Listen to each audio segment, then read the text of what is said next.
Hi everyone, this is Fazana from Fazana's Law, and in today's video I'll be sharing with you all how to break down your essay question to get the highest number of marks. So if you're interested to find out how to get the highest number of marks in terms of and how to structure your essay question so that your teachers are going to get impressed, then please keep watching this video till the end. Before I start the video, I would just like to say why it is important for you to break down your question or your essay question as many times as you can. First of all, is because it's going to give you the highest number of marks if you know what the question is asking you to do, because what students end up doing at most times is reading the question but they don't understand anything what it's telling you to actually answer, and then they actually end up answering something completely different than what the question is asking them to do. So it's very important for you to really make sure that you understand the essay question as many times as possible, which is why in this video I'll be sharing with you all about 5 to 6 steps to make sure that you can break down your question as easily as possible so that you can get the structure desired for you to achieve the highest number of marks. Step number 1, as I already mentioned before, is to read the question as many times as possible. And let me tell you, as many times as you read, you might think that, oh, it is not benefiting me at all, but in most cases when you read the question multiple times, then it allows you to really think what this question is asking you to do and what kind of structure you might be desiring to achieve the highest number of marks when you're going to be writing that essay in general. So it's very important for you to read the question very carefully and take your time with this and read as many times as you can so that you can really understand what the question is asking you to do. Step number 2 is making sure that you are looking out for any kind of command words. Now, if you went to a secondary school in the UK, then you probably know that we are taught these things and from a very young age how to really understand what the command words are telling you to do. So command words can be things like critically analyze, discuss, explain, evaluate, all these kind of words that are usually appear at the first or the beginning of a question, of any kind of question that you might be tackling. So it's very important for you to really understand what kind of command word you're actually getting asked in the question. And command words are very structure first of all for your structure of the essay, because then you will know exactly how to answer the question, and also it will tell you to how to structure your arguments in a very logical and succinct manner, because usually when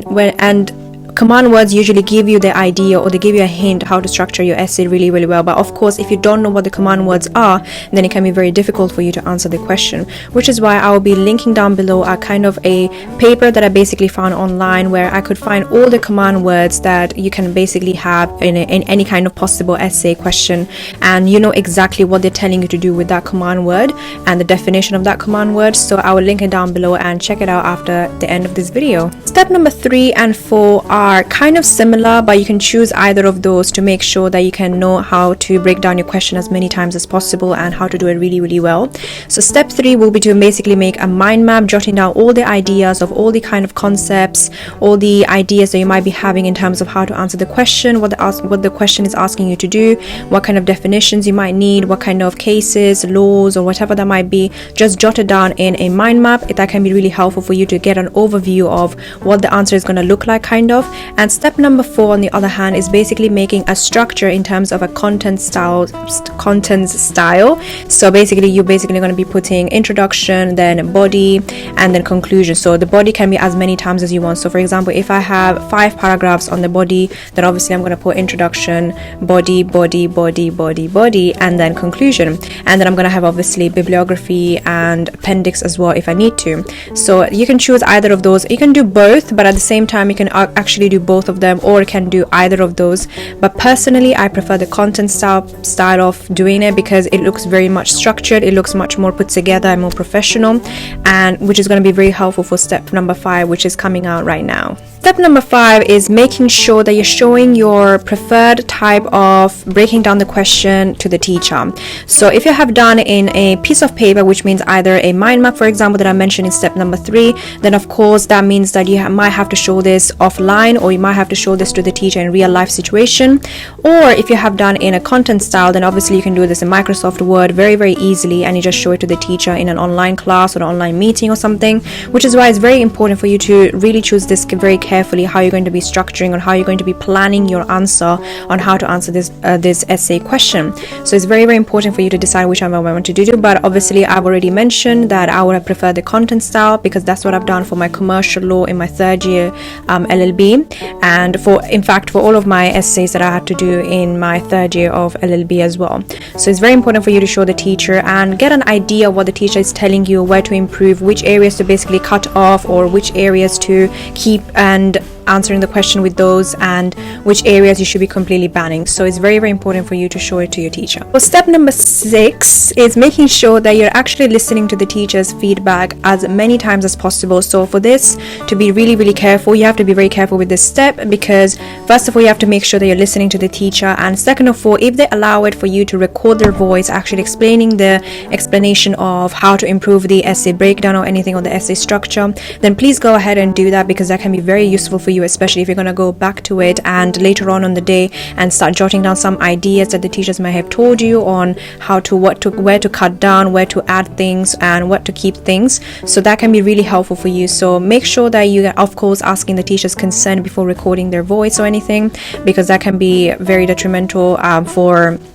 your relationship with the teacher as well, and can cause a lot of problems. So you want to make sure first of all that you're listening carefully to the teacher anyway, but if they allow you to record their voice, then go ahead and do that as well, only if they're with their consent. So this step is bonus, but I think it's one of the most important ones that I can share with you all, and thank you for staying this long to actually get this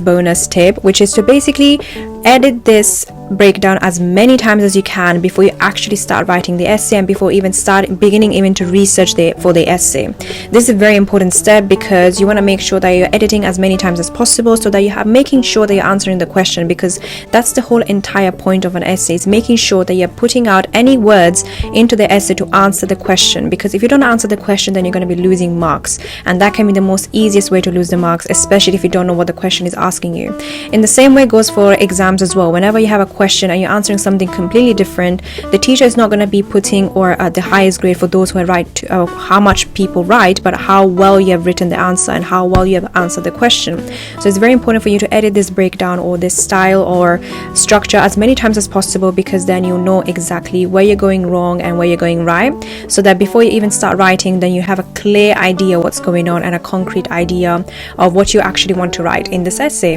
This brings me to the end of today's video. I hope you really enjoyed this video and got some kind of idea or insight on how to break down your essay question as well as you can, so that you can answer the question and eventually get the highest number of marks. And if you have any tips on how you break down the question, or how do you usually prepare for any kind of essay question, how to answer it, then please comment down below, and it can help everyone out as well as myself. And otherwise, if you have enjoyed this video, then please like, share and subscribe to this YouTube channel, because I post law school productivity and self-growth kind of videos on a weekly basis. And if you want to find out the scheduling of when I upload what kind of videos, then please do check out the about section of my YouTube channel, because that's where I've laid out the schedule. But other than that, I will see you in my next week's video.